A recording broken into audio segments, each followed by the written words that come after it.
안녕하세요. 아빠 매너티입니다. 지금 기업들 실적 발표가 한창인데요. 빠른 시간 안에 최대한 많은 기업들 실적을 정리한 영상을 올릴 수 있도록 하겠습니다. 영상으로 만들지 못한 기업은 유튜브 커뮤니티와 제 블로그를 이용해서 간단한 요약과 차트를 공유할 예정이니 많은 관심 부탁드립니다. 그럼 이제 니콜라 3분기 실적을 정리해 보도록 하겠습니다.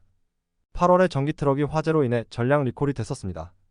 그리고 전환사채 발행에 성공하고 수소 트럭이 출시되었는데요. 3분기 실적 발표에는 어떤 내용이 있는지 보도록 할까요? 매출을 먼저 보면 매출은 리콜 영향으로 마이너스 매출을 기록합니다. 배터리 팩 발열로 인한 리콜이었는데요. 잘 나가는 듯 하다가 다시 실적이 고꾸라졌네요.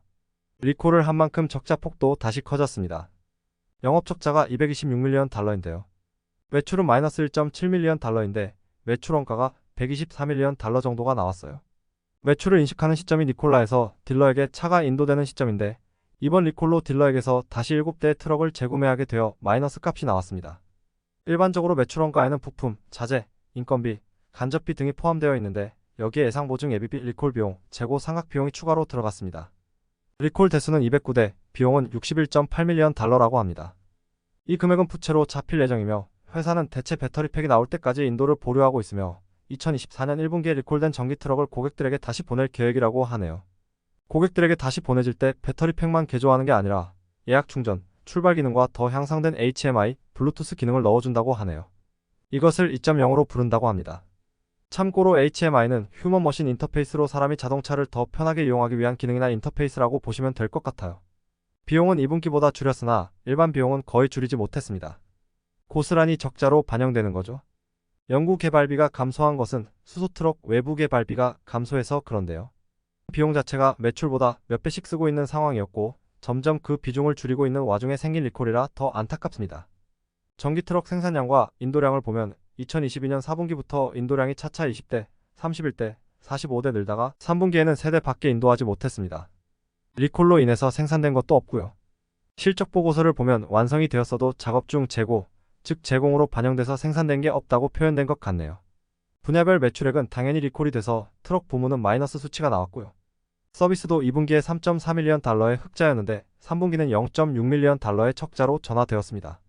서비스 매출은 모바일 충전 트레일러, 충전 제품, 부품 등의 매출이 포함되어 있습니다. 재무 상태를 보면 부채 비율이 2분기에 118%에서 부채가 감소하고 자본이 늘어서 3분기 90%까지 줄었습니다. 현금도 많이 늘었네요. 유동성을 보면 유동자산과 유동부채가 같이 늘었는데 유동부채가 더 많이 늘어서 유동 비율이 160%대로 감소했습니다. 적자임에도 부채 비율이 감소한 것은 또 투자를 받았다는 거겠죠? 재무현금 흐름을 보면 2분기와 비슷한 수준으로 현금 유입이 되었습니다. 이번엔 전환사채와 유상증자 등으로 250M 조달받았습니다. 영업현금 흐름은 오히려 더 좋아졌는데 금융상품 재평가라는 항목의 수치가 크게 변했는데 제가 보기엔 금융상품의 가치가 하락하여 회계상으로는 손실로 반영하고 실제로 돈이 나간 건 없으니 그 부분이 조정된 것 같습니다. 화재로 인한 리콜, 유상증자로 주가는 8월에 3.4달러까지 올라갔다가 현재는 1.1달러대를 기록 중입니다.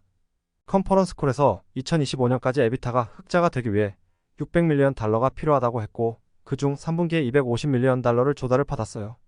그런데 리콜 문제로 인해 400밀리언 달러가 추가로 필요하다고 하니 전환사채 내지 유상증자가 더 진행될 가능성이 있습니다. 수소트럭 쪽 소식은 현재 35개의 고객으로부터 수소트럭 277대 주문을 받은 상태입니다.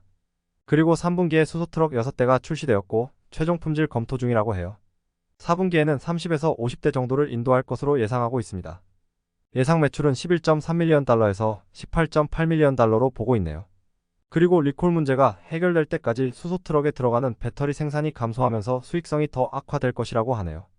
컨퍼런스콜에서 또 하나 이야기한 것은 수소트럭으로 손익분기점을 넘으려면 분기당 300에서 350대를 팔아야 되고 특정 수준의 ASP를 유지하고 최종 본 목표를 달성해야 된다고 합니다.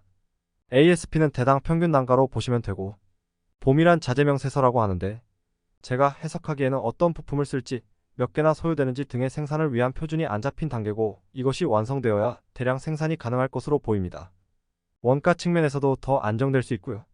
이번 3분기에 COO와 에너지 프레저덴트를 새로 채용을 했는데요. 이 두 사람들로부터 수소 산업 인프라, 연결성, 기술에 대한 고도화를 기대하고 있습니다. 수소 인프라 쪽으로 캘리포니아가 수소 충전소를 건설하는 중인데 현재 데모를 시연 중입니다. 모바일 연료 장치와 기존 수소 연료 공급하는 곳을 통해 테스트를 하고 있고 6천 마일 이상 데이터가 축적되었습니다. 그리고 캘리포니아에서는 트럭 1대당 HVIP라는 인센티브 제도로 28.8만 ISF로 40.8만 달러를 지원한다고 합니다.